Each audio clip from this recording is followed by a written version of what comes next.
എല്ലാവർക്കും നമസ്കാരം. വിഷയം രേഷ്മ പി തങ്കച്ചനാണ്, അഥവാ രേണുവാണ്. ഇന്നത്തെ വീഡിയോ എങ്ങനെ തുടങ്ങണമെന്നോ അല്ലെങ്കിൽ എങ്ങനെ അവസാനിപ്പിക്കണമെന്നോ എനിക്കറിയില്ല. കാരണം ഷഫീന ബീവിയുടെ ചാനലിൽ ഒരു ഓഡിയോ കേട്ടു. ആ ഓഡിയോ അവരെ ഇന്നലെ ഒരു സ്ത്രീ വിളിച്ചിട്ട് ഈ രേണുവിനെ കുറിച്ച് പറഞ്ഞ ഒരു വിവരമാണ്. ദുബായിൽ വെച്ചിട്ട് രേണു എന്തോ ചെക്കപ്പിന് പോയപ്പോഴേക്കും ഒരു അസുഖം, നമ്മൾ ആർക്കും ശരിക്കും പറഞ്ഞാൽ ശത്രുക്കൾക്ക് പോലും വരരുതേ എന്ന് പ്രാർത്ഥിക്കുന്ന ഒരു അസുഖം, അത് എൻ്റെ ഒരു സിംറ്റം എന്തോ കണ്ടുവന്നോ, അത് കഴിഞ്ഞിട്ട് നാട്ടിൽ വന്നതിന് ശേഷം ഇവിടുത്തെ ഹോസ്പിറ്റലിൽ പോയിട്ട് അതിൻ്റെ ടെസ്റ്റുകൾ നടത്തിയെന്നും ഒക്കെയാണ് പറയുന്നത്. പക്ഷേ അത് പൂർണ്ണമായിട്ടും വിശ്വസിക്കുവാൻ പറ്റുമെന്ന് ചോദിച്ചു കഴിഞ്ഞാൽ അങ്ങോട്ട് വിശ്വസിക്കാൻ പറ്റുന്നില്ല. കാരണം വേറൊന്നും കൊണ്ടല്ല, അങ്ങനെ ഒരു അസുഖമുള്ള ഒരാൾ പെരുമാറുന്ന പോലെയല്ല രേണു സോഷ്യൽ മീഡിയയിൽ പെരുമാറുന്നത്. രേണു ദുബായിൽ പോയിട്ട് വന്നിട്ട് ഏകദേശം ഒരു മാസം എന്തോ ആയെന്ന് തോന്നുന്നു. ഈ ഒരു മാസത്തിന് ഇപ്പുറവും രേണുവിൻ്റെ പ്രവർത്തികളിൽ വലിയ മാറ്റമൊന്നും ഉണ്ടായിട്ടില്ല. ഇങ്ങനെ ഒരു അസുഖമുള്ള ഒരാൾ പെരുമാറുന്ന പോലെ നല്ല രേണു പെരുമാറുന്നത്. പഴയതുപോലെ തന്നെ, പഴയതിലും കൂടുതൽ വൾഗറായിട്ടാണ് രേണു പെരുമാറിക്കൊണ്ടിരിക്കുന്നത്. അതിപ്പോൾ ഇൻസ്റ്റാഗ്രാമിലായിക്കോട്ടെ, സബ്സ്ക്രിപ്ഷനിലായിക്കോട്ടെ.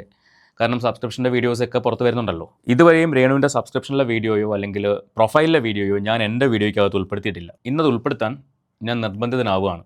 അത് വേറൊന്നും കൊണ്ടല്ല, ഇങ്ങനൊരു അസുഖമുള്ള ആൾക്ക് ഇത്തരത്തിൽ സബ്സ്ക്രിപ്ഷനിൽ വീഡിയോ ചെയ്യാൻ പറ്റുമോ? അതിനുള്ള മാനസികാവസ്ഥ ഉണ്ടാവുമോ? ഇതാണ് എന്നെ ചിന്തിപ്പിച്ചൊരു ചോദ്യം. ഞാൻ പറയുന്ന കാര്യങ്ങൾ ചിലപ്പോൾ നിങ്ങൾക്ക് മനസ്സിലാവുന്നുണ്ടാവില്ല, അതെനിക്കറിയാം. ലോകത്ത് ആർക്കും തന്നെ, നേരത്തെ പറഞ്ഞ പോലെ ശത്രുക്കൾക്ക് പോലും ഈ അസുഖം വരല്ലേ എന്നാണ് ഞാൻ പ്രാർത്ഥിക്കുന്നത്.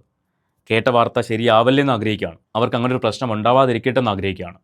നമുക്കെന്തായാലും ആ സ്ത്രീക്ക് പറയാനുള്ള കാര്യം ഒന്ന് കേട്ട് നോക്കാം, എന്താണ് അവർക്ക് പറയാനുള്ളത്. ഇവരിത് പറയാൻ കാരണം, ഇവരുടെ ചേച്ചി ഈ പറയുന്ന ഹോസ്പിറ്റലിലാണ് വർക്ക് ചെയ്യുന്നത്. അപ്പോൾ രേണു അവിടെ ചെന്നതും ചെക്കപ്പ് നടത്തിയതും ഈ അസുഖം ഉറപ്പായിട്ടാണ് അവർ പറയുന്നത്. പക്ഷേ ഞാൻ ഉറപ്പിച്ചിട്ടില്ല, എനിക്കത് വിശ്വസിക്കാൻ പറ്റുന്നില്ല. നമുക്കെന്തെല്ലാം ഓഡിയോ ഒന്ന് കേട്ട് നോക്കാം. പരിമല ഹോസ്പിറ്റലില്ലേ, മറ്റേ ഇത് പോയല്ലേ, പരിമല ഹോസ്പിറ്റലില്ലേ, പരിമലയിൽ ആ ഒരു ഹോസ്പിറ്റലല്ലേ ഉള്ളത്, പരിമല മെഡിക്കൽ മിഷൻ ഹോസ്പിറ്റല്. അവിടെ അന്വേഷിച്ചാലും പറ്റി. ഇത് ഒറിജിനൽ ഇതാണ്. അത് ദുബായിൽ വെച്ചിട്ട് പുള്ളിക്കാരി ഒരു ഇതിൽ ചെന്നപ്പോ അവിടെ വെച്ച് ഇതായിട്ടാണ് ഇവിടെ ട്രീറ്റ്മെന്റിന് വന്നത്. ഇല്ല, ആരും വീഡിയോ ഇട്ടിട്ടില്ല. പക്ഷെ അവരെല്ലാരും അവൻ അറിഞ്ഞായിരുന്നു ദുബായിൽ വെച്ച് ഈ സംഭവം. അവർക്ക് എന്തോ ഒരു സംഭവമായിട്ട് അവിടെ ഹോസ്പിറ്റലിൽ പോയായിരുന്നു. അവിടെ നിന്നാണ് പിന്നെ ഇവിടേക്ക് വന്ന് ഞാൻ ആ ചിത്താക്ക് മെസ്സേജ് ഇട്ടതിന്റെ തലേ ദിവസമായിരുന്നു പെറ്റ് സ്കാനിങ്ങിന് വേണ്ടിയിട്ട് വന്നത്. അന്നാണ് കൺഫേം ആയത്. ഷഫീനേച്ചി ഇവരോട് ഇത് സംസാരിച്ചതിന് ശേഷം ആ പറഞ്ഞ കാര്യങ്ങളിൽ ഒരു വിശ്വാസം വരാത്തത് കൊണ്ട്, കാരണം ഇത് കേട്ടപ്പോൾ എനിക്കും ഒട്ടും അങ്ങോട്ട് വിശ്വസിക്കാൻ പറ്റുന്നില്ല. അങ്ങനെയുള്ള ഒരാൾ, അങ്ങനെ ഒരു അസുഖമുണ്ട് എന്ന് മനസ്സിലാക്കുന്ന ഒരാൾ ഇത്തരത്തിൽ ജീവിക്കാൻ ശ്രമിക്കുമോ? ചീത്തപ്പേര് മാത്രമാണുള്ളത്, ആ ചീത്തപ്പേര് എങ്ങനെയും മാറ്റാനല്ലേ നോക്കുകയുള്ളൂ. പക്ഷേ ഇവർ വീണ്ടും വീണ്ടും ആൾക്കാരെ വെല്ലുവിളിച്ചുകൊണ്ടാണ് ബാക്കി കാര്യങ്ങൾ ചെയ്യുന്നത്. അതുകൊണ്ടാണ് ഇത് വിശ്വാസം വരുന്നില്ല എന്ന് പറയുന്നത്. ഇനി അതങ്ങനെ ആവാതിരിക്കട്ടെ, അങ്ങനൊരു വയ്യായിക അവർക്ക് ഉണ്ടാവാതിരിക്കട്ടെ. കാരണം അതിൻ്റെ പെയിൻ എത്രമാത്രം ഉണ്ടെന്നുള്ളത് ഞാൻ നേരിട്ട് കണ്ടിട്ടുള്ളതാണ്. അങ്ങനെയുള്ള ഒരാൾക്ക് ഈ രീതിയിൽ ജീവിക്കാൻ പറ്റില്ല. എനിക്ക് രേണുവിനോട് റിക്വസ്റ്റ് ഉള്ളത്, നിങ്ങൾ ദയവ് ചെയ്ത് ഇതെല്ലാം നിർത്തിയിട്ട്, നിങ്ങൾക്ക് ജീവിക്കാൻ ഒരുപാട് ഓപ്ഷൻസ് ഉണ്ട്. നിങ്ങളുടെ യൂട്യൂബ് ചാനൽ അത് ഒന്നും ഇല്ലാതിരിക്കുകയാണ്. ആ യൂട്യൂബ് ചാനൽ ഒന്ന് പൊടിതട്ടിയെടുത്ത് നിങ്ങളുടെ ലൈഫ് സ്റ്റോറിയോ അല്ലെങ്കിൽ നിങ്ങളുടെ വീട്ടിൽ നടക്കുന്ന എന്തെങ്കിലുമൊക്കെ കാര്യങ്ങൾ വെറുതെ ഒരു 10 മിനിറ്റ് വീഡിയോ ഇട്ടാൽ മതി. ഇഷ്ടം പോലെ ആൾക്കാർ അത് കാണാനുണ്ടാവും. അതുവഴി നിങ്ങൾക്ക് ഒരു ഏർണിങ്സ് ഉണ്ടാക്കാൻ പറ്റും. നിങ്ങളുടെ ഇൻസ്റ്റാഗ്രാം അക്കൗണ്ട് ഒരു വീഡിയോ ഇട്ട് കഴിഞ്ഞാൽ ഇഷ്ടംപോലെ ആൾക്കാർ കാണും. അതുവഴി നിങ്ങളൊരു റിക്വസ്റ്റ് ചെയ്യുക, നിങ്ങളുടെ കൊളാബറേഷൻസ് ഞാൻ വീഡിയോ ചെയ്യാമെന്ന് പറഞ്ഞിട്ട്, അതുവഴി നിങ്ങൾക്ക് കാശുണ്ടാക്കാൻ പറ്റും. അങ്ങനെ എന്തെങ്കിലുമൊക്കെ ചെയ്ത് നിങ്ങൾ ജീവിക്കുക. ഇത്തരം പരിപാടികൾ നിർത്തിയിട്ട് ഈ രീതിയിലൊന്നും ജീവിക്കാൻ ശ്രമിക്കുക. സങ്കടമുണ്ട് കേട്ടപ്പോൾ. ഇത് കേട്ടത് സത്യമാവാതിരിക്കട്ടെ. ഷഫീന ബീവി അങ്ങോട്ട് പറഞ്ഞു, നിങ്ങൾ വെറുതെ ഉടായ്പ പറയല്ലേ, കാരണം ആർക്കും വിശ്വസിക്കാൻ പറ്റില്ല.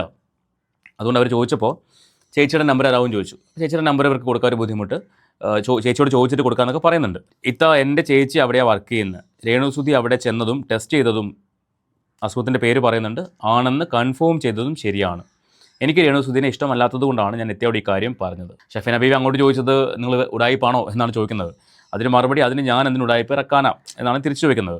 അപ്പോൾ ഇത് സത്യമാണ് എന്നാണ് ഇവർ പറയുന്നത്. ഞാൻ വീണ്ടും അത് തന്നെ പറയുവാണ്, ഇപ്പോഴും എനിക്കിത് വിശ്വാസം വരുന്നില്ല. കാരണം ഇവരുടെ പെരുമാറ്റവും ഇവരുടെ രീതികളും അങ്ങനെ ആയതുകൊണ്ടാണ്. ഞാൻ നേരത്തെ പറഞ്ഞ പോലെ ഇവരുടെ സബ്സ്ക്രിപ്ഷനിലോ അല്ലെങ്കിൽ ഇവരുടെ പ്രൊഫൈലിലോ വന്ന ഒരു വീഡിയോകളും ഞാൻ എൻ്റെ വീഡിയോയ്ക്കകത്ത് ഉൾപ്പെടുത്തിയിട്ടില്ല ഇന്നേ വരെ. പക്ഷേ ഇന്ന് ഞാനത് ചെയ്യാൻ നിർബന്ധിതനായിരിക്കുകയാണ്.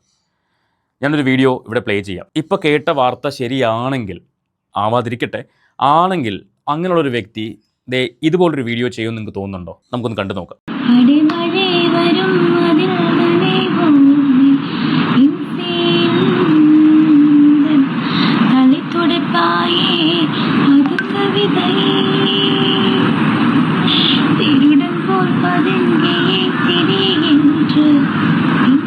നിങ്ങളൊക്കെ എന്നെ ഇഷ്ടമുള്ളവരാണോ ഇല്ലാത്തവരോ? ഇഷ്ടമാണെന്ന് പറഞ്ഞു, ഇഷ്ടമില്ലാത്തൊരു ഇഷ്ടമില്ലാന്ന് പറഞ്ഞു. എന്നെ നിങ്ങൾക്ക് ആർക്കൊക്കെ ഇഷ്ടമാണ് എൻ്റെ സബിലുള്ളവർക്ക്? ചിലർ ഇഷ്ടമില്ലാതെ കയറിയിട്ടുണ്ട്, എൻ്റെ സബ് ലീക്കാക്കാൻ വേണ്ടിയിട്ട് കയറിയിട്ടുണ്ട്. Thank you. എന്നെ ഇഷ്ടമില്ലാത്തവരുണ്ട്. സോ ഇത് ഈ ലൈവ് എന്തായാലും യൂട്യൂബിൽ വരും. കാരണം മനു എന്ന് പറയുന്ന ആ നട്ടലില്ലാത്ത നാറ് ഇതിനകത്ത് കയറിയിരിപ്പുണ്ട്. രേണു, അവന് നട്ടലുള്ളത് കൊണ്ടാണ് നിങ്ങളുടെ സബ്സ്ക്രിപ്ഷനിൽ കയറിയിട്ട് നിങ്ങളുടെ വീഡിയോ എടുത്ത് അവൻ ലീക്ക് ചെയ്തത്. നിങ്ങളിത് ചെയ്യാതിരിക്കാൻ വേണ്ടി. കാരണം ഒരു കലാകാരൻ്റെ പേര് പറഞ്ഞിട്ട്, മരിച്ചുപോയൊരു കലാകാരൻ്റെ പേര് പറഞ്ഞിട്ട് നിങ്ങൾ ഇത്രയൊക്കെ കാര്യങ്ങൾ ചെയ്തിട്ടും നിങ്ങൾ ചെയ്യുന്ന തെറ്റുകൾ മാത്രമേ ചൂണ്ടിക്കാണിച്ചിട്ടുള്ളൂ. പക്ഷേ നിങ്ങൾ ഈ സബ്സ്ക്രിപ്ഷൻ സ്റ്റാർട്ട് ചെയ്ത് അതിനകത്ത് നിങ്ങൾ തോന്നിയവാസം കാണിച്ചപ്പോൾ അത് ആ മനുഷ്യൻ്റെ പേര് അങ്ങ് അറ്റം എത്തിക്കുന്നതിന് തുല്യമാണ്. അതുകൊണ്ടാണ് അതിൻ്റെ ഇൻറ്റൻസിറ്റിയെങ്കിലും കുറയ്ക്കാൻ വേണ്ടി അതിനകത്തുള്ള കാര്യങ്ങൾ പുറത്തേക്ക് ലീക്ക് ചെയ്തത്. അതുകൊണ്ട് തന്നെ നിങ്ങളിപ്പോൾ ഒരു വിധമൊക്കെ അതിനകത്തുള്ള കാട്ടിക്കൂട്ടലുകൾ കുറച്ചിട്ടുണ്ടെന്നാണ് കേൾക്കുന്നത്. മുൻപുള്ളതിൻ്റെ അത്രയൊന്നും ഇൻറ്റൻസിറ്റി കാണിക്കുന്നില്ലെന്നാണ് കേൾക്കുന്നത്. അത് എത്രമാത്രം സത്യമാണെന്ന് എനിക്കറിയില്ല. അപ്പോൾ അവന് നട്ടലുള്ളതുകൊണ്ട് അവൻ ഓപ്പണായിട്ട് പറഞ്ഞു, ഞാൻ തന്നെയാണ് ലീക്ക് ചെയ്തത്, അത് ഇന്ന കാരണം കൊണ്ടാണ്, ഇന്ന കാര്യത്തിന് വേണ്ടിയാണ്, ഇനി ഒരിക്കലും ഇത്രയും ഇൻറ്റൻസിറ്റി അതിനകത്ത് കാണിക്കരുത്, നിങ്ങൾ നിർത്താൻ വേണ്ടിയാണ് ശരിക്കും പറഞ്ഞാൽ അവനത് ചെയ്തത്. പിന്നെ ഇത് പറയാതെ, പുറത്ത് പറയാതെ ചെയ്യുന്ന ഒരുപാട് ആൾക്കാരുണ്ട്. അത് നിങ്ങളുടെ സബ്സ്ക്രിപ്ഷൻ എടുത്തിട്ട് അതിനകത്ത് കയറി വീഡിയോ എടുത്ത് ലീക്ക് ചെയ്യുന്ന ആൾക്കാർ ഒരുപാട് പേരുണ്ട്. അവരെക്കാളും നട്ടല് എന്തായാലും മനുവിനുണ്ട്. അതുകൊണ്ട് അവൻ ഓപ്പണായിട്ട് ഇത് പറഞ്ഞു. എന്തായാലും രേണുവിന് പറയാനുള്ള ബാക്കി കേൾക്കാം. ഇപ്പോൾ അതായത് ഞാനും ഇത് ലീക്ക് ചെയ്യുന്നതാണ്. കാരണം എനിക്കിത് വയ്ക്കാൻ ഞാൻ നിർബന്ധിതനാവുകയാണ്. ഇവിടെ ഒരുപാട് വിഷമിപ്പിക്കുന്ന ഒരു വാർത്ത കേട്ടപ്പോൾ അതറിയുന്നൊരു വ്യക്തി അല്ലെങ്കിൽ അത് അറിഞ്ഞൊരു വ്യക്തി ഇത്തരത്തിൽ പെരുമാറുമോ, ഇത്തരത്തിലൊരു വീഡിയോ ചെയ്യുമോ എന്ന് കൺഫ്യൂഷൻ ആവുകയാണ്. അതുകൊണ്ടാണ് ആ ഒരു വാർത്ത പോലും വിശ്വസിക്കാൻ പറ്റാത്തത്. ബാക്കി കേൾക്കാം. സോ അവൻ ഇപ്പം തന്നെ ഇത് എന്താ പറയുക, സ്ക്രീൻ റെക്കോർഡ് ചെയ്യും. സോ അവൻ ഇപ്പം തന്നെ ഇത് ലൈവ് പോർട്ട് ചെയ്യും. ഓക്കെ, എനിക്ക് ഇങ്ങനെയൊക്കെ ചെയ്യുന്നവനെയൊക്കെ എന്താണ്, അവനൊക്കെ റീച്ച് മാത്രമാണ് അവൻ്റെയൊക്കെ ലക്ഷ്യം. എന്നാൽ വേറൊരാളുടെ ലൈവിൽ കയറിയിട്ട് സബ്സ്ക്രിപ്ഷൻ എടുത്ത് ഒരുപാട് ഗേൾസ് ലേഡീസ് ഉണ്ട്.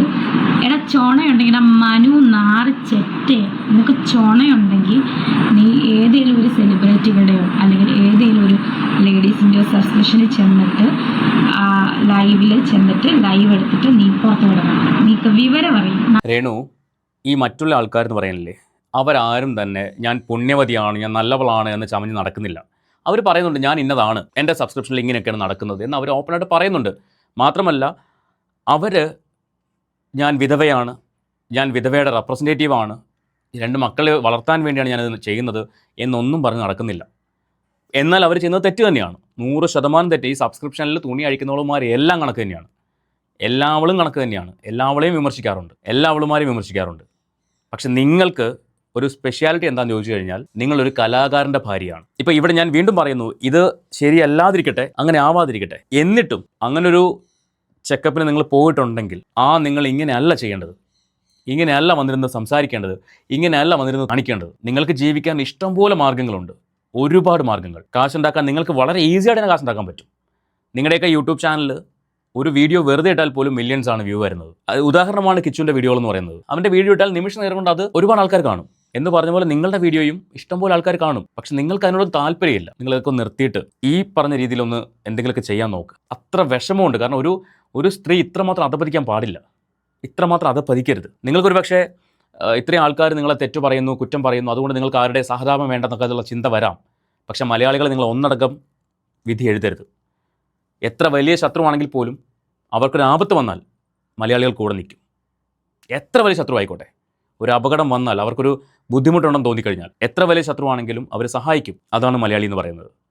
നിങ്ങൾ മലയാളികൾ അണ്ടർ എസ്റ്റിമേറ്റ് ചെയ്യരുത്. എനിക്ക് ആരുടെ സഹതാപം വേണ്ട, എന്നെ ആരും സഹായിക്കേണ്ട, അത് അഹങ്കാരമാണ്. ആ അഹങ്കാരം മാറ്റി വെച്ചിട്ട് നിങ്ങളൊന്ന് താഴേക്ക് ഇറങ്ങുക. നിങ്ങളെ എനിക്കെന്താ പറയേണ്ടതെന്ന് അറിയില്ല. എനിവേ, ഈ ഒരു വിഷയം പറയാൻ വേണ്ടിയാണ് ഞാൻ ഈ ഒരു വീഡിയോ ചെയ്തത്. സോ കേട്ട വാർത്ത സത്യമല്ലാതിരിക്കട്ടെ. നിങ്ങളുടെ അഭിപ്രായം നിങ്ങൾ തീർച്ചയായിട്ടും കമൻറ്റ് ചെയ്യുക. നമുക്ക് മറ്റൊരു വീഡിയോ ആയിട്ട് വീണ്ടും കാണാം.